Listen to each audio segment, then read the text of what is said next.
deep dive. Today we're doing something uh, really immersive, I think. We're diving into a stack of sources listeners sent over, all exploring the essence of autumn. Yeah, it's fascinating stuff. And we're not just talking about, dropping temperatures.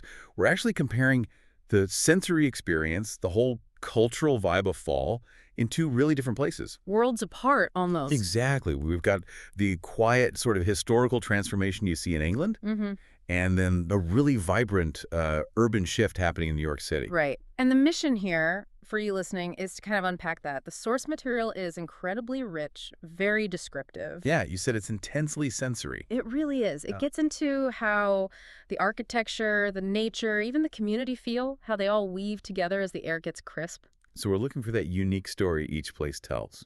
The colors, the sounds, the smells. Precisely. That hint of damp earth and wood smoke versus, say, spiced pumpkin lattes on a Manhattan street corner.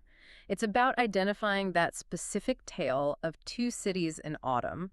Okay, so this deep dive is about giving you that shortcut, helping you spot those contrasts, those nuances. And what jumps out immediately, actually, is how the setting dictates the mood. You know how autumn feels when it's framed by ancient stone walls versus giant glass towers. The scale changes everything. It really does. All right, let's unpack that. Maybe start across the Atlantic with England first. The sources seem to paint this very romantic, almost historical picture. That golden glow phrase keeps coming up. That phrase is key, yeah, golden glow. It's about the light, the low sun this time of year. It just hits differently. How so? Well, it changes the texture of everything. The English countryside, the rolling hills, those old villages. They're not just changing color, they're lit dramatically. Okay. So the oranges, the reds, the yellows, they're more intense. Exactly. And it creates what one source called a perfectly curated patchwork. It feels very deliberate, very composed. I love the specific images too, like the mist in the Cotswolds. Drifting over valleys, clinging to hedgerows, makes it feel ancient. Absolutely. That mist adds this profound serenity, and you get those reflections, ponds, lakes mirroring the woods almost perfectly. Stillness. Total stillness, yeah. Broken only by maybe a falling leaf or a swan gliding past. The whole scene feels, well, composed, like nature's respectfully bowing to the season. And buildings fit into that, right? Yeah. The stone cottages, thatched roofs, the winding country roads. It feels like the history and the season are totally intertwined. You can't separate them. And that low sun, again, casting long shadows, it highlights every crack in the old stone, every twist in a tree trunk. It connects the season to, well, timelessness. And the senses. What about sound, smell? The sources lean heavily into history and nature there, too. Think about the sound. Walking through an old forest. That crunch. That specific crunch on a carpet of leaves, it's not just noise. It feels like you're stepping through time. It's tactile. And the smells. You mentioned damp earth earlier. Yeah, damp earth, maybe some wood smoke later. But also, initially, that sweetness, apples, blackberries ripening. It's sharp and clean against the crisp air, like nature's last little burst of sweetness. Even in London, the sources say, the city kind of softens. Hyde Park is a living canvas, the serpentine reflecting the trees. Right, the season finds its way in. Even there, it's not jarring. It integrates. That early morning fog, too, wrapping around bridges and monuments. Yeah. It makes them feel mysterious. Maybe the feeling is that English autumn works with the history. It doesn't fight it. I think that's a great way to put it. If you connect the dots, English autumn is all about serenity, continuity, history. A very picturesque, composed view of change. Quiet energy, the pace slows down. Okay, that's a beautiful image. Serenity, quiet energy. Yeah. Now, how did that translate when you drop it into the middle of Manhattan? Let's talk about that shift. Yeah, the transatlantic shift. The contrast is immediate. And it's mainly about scale, like we said. Central Park. Central Park explodes. It's a kaleidoscope of color. Fiery maples, golden birches, crimson oaks. It's incredibly dramatic, visually stunning. But the context is totally different. You've got skyscrapers literally towering over it. Right. So the steel and glass reflect the fall colors. That must be visually wild. It is. It creates this real tension. Nature's putting on a show, but it's right up against the massive man-made structures. It coexists, but it definitely doesn't dominate. So it has to fight for attention.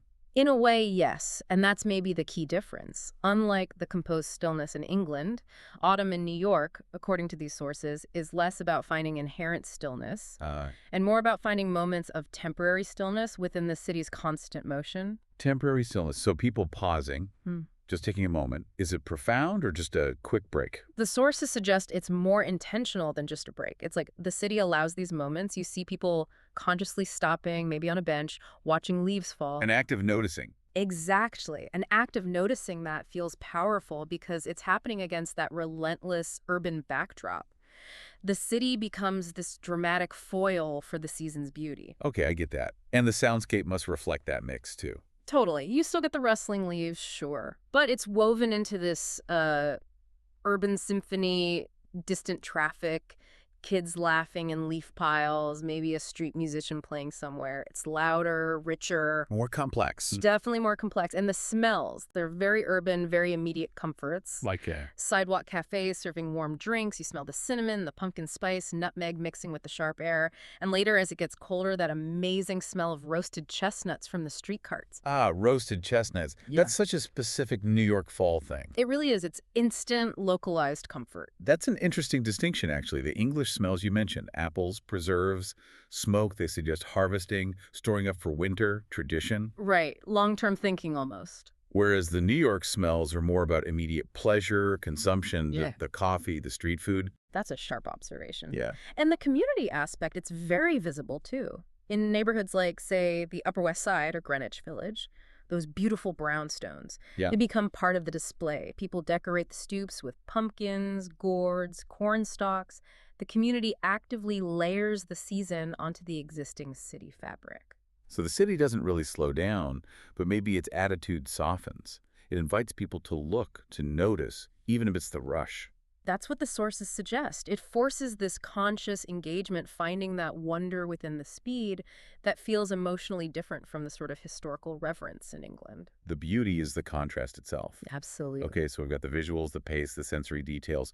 But the sources also argue that underneath it all, autumn is a season of community, tradition, introspection, in both places, despite looking so different. Yeah, definitely. The focus shifts towards these shared human cycles. Gratitude, coming together. How does that play out? Well, in England, you've got the deep roots of harvest festivals. Towns, villages celebrating the bounty, that shared joy.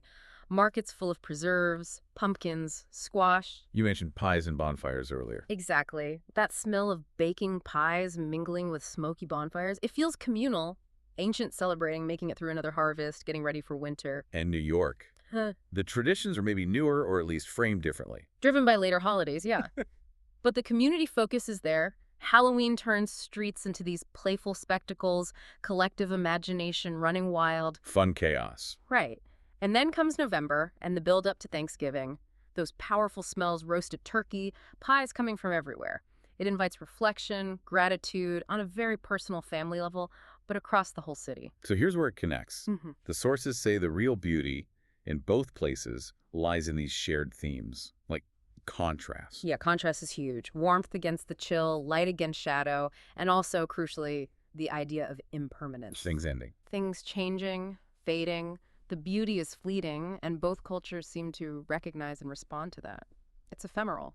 And that shared sensory richness we talked about that encourages a certain mindset. It seems to. It encourages slowing down just for a moment to savor these small, time-sensitive pleasures. You know, the last really nice day, the peak leaf color, that first sip of something hot when your hands are cold. Little moments of mindfulness. Exactly. The shared experience is that sensory richness. The crunch of leaves, sunlight on water, warmth of a mug, the colors against gray stone or steel. The sources describe the transformation as gradual but profound in both places. Vibrant, but also a little melancholy. So whether you're strolling through an English village thinking about history or dodging crowds on a New York street, Yeah. the season itself is asking you to engage, to look up, look down, appreciate the moment. Pretty much. It asks you to be present, to notice the change before everything settles into winter dormancy. The sources really highlight those contradictions then. England, serene, composed, history anchoring the natural change. New York, vibrant, dynamic coexistence, nature finding space within the relentless present. That sums it up well.